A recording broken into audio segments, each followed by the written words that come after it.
avec le directeur du cinéma Pathé Gaumont de Valence, Alexandre Flubacker. Bonjour Alexandre. Bonjour. Merci beaucoup parce que c'est une première, donc pour moi c'est un super bel endroit. On a un peu du public, l'endroit est chaleureux et puis je crois qu'on est dans un temple du cinéma, donc c'est quand même le meilleur endroit où on pouvait être. Exactement. Quelle est la mission en fait d'un lieu comme le cinéma Pathé à Valence? Bon, il n'y a pas d'équivalent, il y a d'autres cinémas évidemment qui ne sont pas du tout concurrentiels puisque ce n'est pas du tout le même type de programmation déjà. Quelle est la spécificité de cet endroit-là? Déjà le Pathé Valence qui a ouvert en 2000, décembre 2000, qui donc a 18 ans. Comme moi. Ouais, exactement. C'est installé donc à proximité du centre-ville, donc c'est pas la même chose que des cinémas qui sont sur des périphéries. Voilà. Donc là on est vraiment au centre-ville, donc on est plutôt un acteur vraiment local et de proximité. Quasiment 40% des gens sont de Valence, donc on a vraiment cette attache avec le public valentinois. On reçoit bon an mal an, plus de 640, 630 000 spectateurs par an, avec une programmation qui peut être autant populaire avec du film grand public, blockbuster français ou américain, du dessin animé pour enfants et aussi du film français, un peu plus des fois confidentiel, mais oui, du film ça, français avec très porteur aussi. Donc on est vraiment assez éclectique dans la diffusion de nos programmes. C'est vrai qu'il y a quand même un lieu de rencontre aussi ici. Il y a un café, il y a une salle de jeu, il y a des espaces où on peut se poser vraiment peut-être entre deux séances ou bien se retrouver entre amis à des coins d'attente. C'est quand même un lieu aussi de rencontre, je crois. Exactement. Ce qu'on a voulu faire, c'est de pouvoir créer un lieu de vie réellement et pas juste un lieu de passage pour un événement particulier en disant on va voir un film et on s'en va.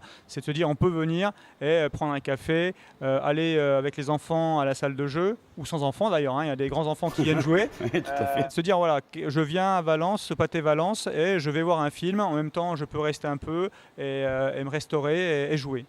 Il y a aussi une programmation un peu à côté qui existe. J'ai vu qu'il y a de l'opéra, il y a parfois des spectacles en live. J'ai vu qu'il y avait là en mars Blanche Gardin qui allait être programmée en live pour une séance. Donc c'est vraiment hyper éclectique et je trouve que c'est intéressant parce que ça ouvre effectivement la porte à des gens qui n'ont peut-être pas les moyens de prendre leur voiture, aller à la Scala de Milan pour voir un opéra et qui finalement vont le voir dans des conditions ressemblantes. Alors évidemment c'est pas du tout pareil, mais quand même dans cet esprit du live, du direct avec tout ce qui peut, les aléas qu'il peut y avoir, mais aussi la magie de ce direct-là, mais dans la salle du cinéma. Bien sûr. Donc ça c'est un peu nouveau aussi par rapport au cinéma. Effectivement, de plus en plus, on développe ce côté spectacle, diffusion de spectacle. Alors oui, on a les Bolchoï, on a le Métropolitain, on a la Comédie Française, donc on diffuse en direct et des retransmissions par la suite. On a ce programme-là sur l'année. Donc chaque année, on reçoit beaucoup de monde pour le Bolchoï et le Métropolitain et puis pour la Comédie Française. Ça marche très bien. Et puis après, on a aussi des événements comme des concerts. On a un panel assez large de diffusion. On peut avoir du Pink Floyd comme du Burn the Stage. Alors pour que ça parle aux plus jeunes, mais voilà, un groupe de K-pop coréenne là, C'est très à la mode. qui est très à la mode. Et on a rempli la salle en 2 heures de temps. C'était vendu. Il faut savoir aussi que techniquement ça a évolué pour permettre ça, parce que moi j'avais vu par exemple le concert de Zaz qui avait été retransmis justement dans ces conditions-là. Maintenant il y a une qualité sonore aussi qui fait qu'on peut se permettre ça. Avant je suis pas sûr que ça aurait été une qualité terrible d'aller voir un concert dans une salle de cinéma il y a 15 ans en arrière, quoi. Bien sûr. Après on fait chaque année des upgrades, un terme anglais, mais upgrade technologiques évidemment. On monte en niveau. On monte en niveau sur nos systèmes technologiques. Donc tout ce qui est partie son, chaîne sonore, on monte en gamme pour avoir une meilleure restitution de nos événements, évidemment. D'accord. On va parler de quelque chose qui est nouveau, mais il fonctionne, je pense, très bien. Et ce qu'il y a derrière nous, l'expérience de la 4DX. Oui. Il y a eu, je crois qu'il y a plusieurs révolutions dans le cinéma. Bon, il y a eu aussi le passage au numérique il y a une grosse quinzaine d'années, quand la pellicule a commencé à tomber. D'ailleurs, j'ai rencontré la personne qui est à l'origine de ça pour les cinémas Pathé Gaumont, qui s'appelle Rachid Tizi, que j'ai rencontré, qui m'a expliqué vraiment toute l'évolution de la pellicule vers le numérique. Donc ça, c'était vraiment une très grosse révolution. Et là, il y a ça maintenant qui est arrivé. C'est ça, il y a le numérique, après il y a eu la 3D. Oui, il y a eu la 3D, c'est vrai, j'ai oublié ça. Qui est rentrée largement dans les salles. Et maintenant, on est sur la 4DX, qui est vraiment une autre vision, un autre mode de fonctionnement de voir le cinéma, quoi. C'est vraiment axé sur les sensations et d'être vraiment en immersion dans le film. Tu es dans ton siège, tu as les mouvements du siège, donc cette partie qui est quand même assez déstabilisante quand tu ne le connais pas. Les mouvements du siège qui sont vraiment synchronisés avec des effets sensoriels tels que l'eau, il y aura le vent, il va y avoir des éclairs, de la neige, des odeurs. Il y a vraiment plein d'effets spéciaux qui viennent du siège qui est devant soi ou sur les côtés. Donc il y aura des éclairs, il va y avoir de la fumée qui peut monter rester devant l'écran aussi. Donc vraiment tous ces systèmes-là qui sont synchronisés avec les sièges et évidemment avec le film. Donc on est vraiment immergé dedans et on essaie de diffuser aussi le maximum de ces films en 4DX en 3D. Oui, puisque l'objectif c'est vraiment l'immersion totale. Donc quand vous êtes avec des lunettes en 3D dans cette salle-là pour voir un film, donc 3D 4DX, là vous en prenez plein la vue. D'accord. Après, évidemment, ça s'adresse à un certain type de film. Évidemment. On ne va pas aller voir un film d'Alain Resnais en 4DX, ça n'a absolument aucun intérêt. Par contre, effectivement, Steven Spielberg, Jurassic World. Pour information, on a ouvert la salle le 17 octobre. On a, bon an mal an, là, à peu près maintenant, à peu près 8000 entrées, rien que sur cette salle-là, qui fait 90 sièges, hein. 104, pardon, 104. Mais voilà, 104 sièges et vous avez 8000 entrées. C'est-à-dire qu'il y a un taux de remplissage qui est phénoménal et ça fonctionne très bien. Avant, pour connaître cette sensation-là, je pense qu'il fallait aller au Futuroscope, quoi. C'est exactement ça, Futuroscope. Après, il y a la réalité virtuelle qui arrive aussi. Oui. Et on peut la voir un peu sur des fêtes foraines où ils ont maintenant des espèces de simulateurs. Mais c'était moins... Mais c'est pas la même chose et vous n'avez pas non plus la diffusion d'une œuvre entière. C'est vraiment un petit film de 5 minutes. C'est ça, là, vous avez vraiment l'œuvre entière. Alors, vous ne bougez pas pendant 1h30 ou 2 heures. Hein. Oui, C'est vraiment, voilà, sinon, on est fracassé. Autrement, on mettrait on mettrait des sacs comme dans les avions, mais voilà, c'est pas le but. C'est vraiment que la personne prenne le maximum de plaisir. Voilà. D'accord. C'est très chouette de pouvoir expérimenter des choses, même pour une chaîne aussi grande que celle-là. Ça veut dire qu'il y a quand même encore un libre arbitre au niveau local où vous pouvez avoir des choix artistiques. Oui, exactement. Qui ne sont pas que des choix commerciaux. C'est ça que je veux dire. Je veux oser le dire. Oui, bien sûr. Après, il y a de toute façon, c'est une réflexion globale sur le marché du cinéma en France et comment, à l'avenir, on fait venir les spectateurs dans les salles de cinéma.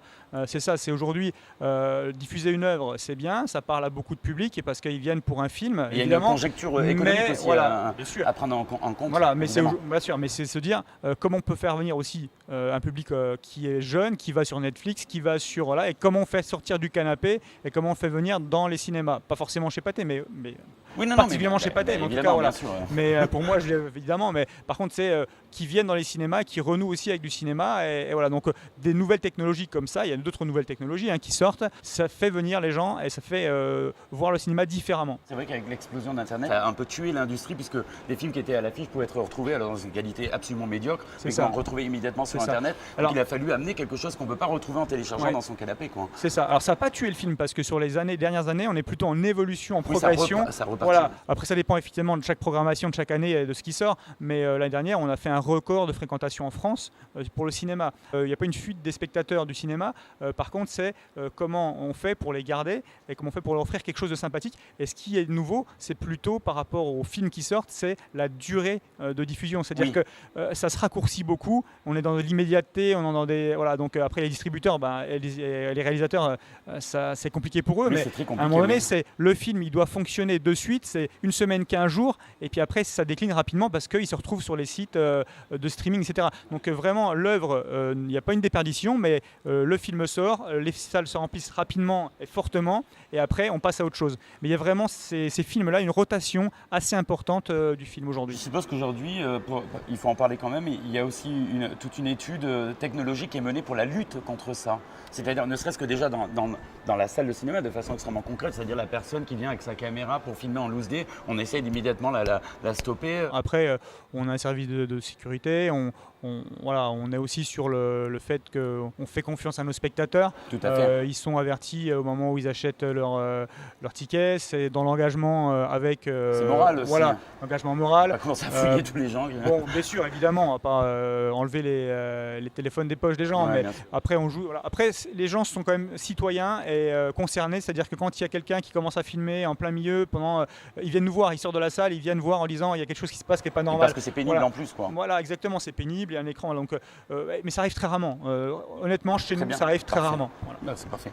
Parfait. Je te remercie Alexandre de m'avoir accordé du temps. C'était passionnant de discuter avec toi. Je pense que ça donnait envie à plein de gens de venir découvrir du cinéma et puis aussi de nouvelles expériences dans ce complexe vraiment flambant neuf. En fait, au bout de 18 ans, le complexe est quand même intact du cinéma Pathé de Valence.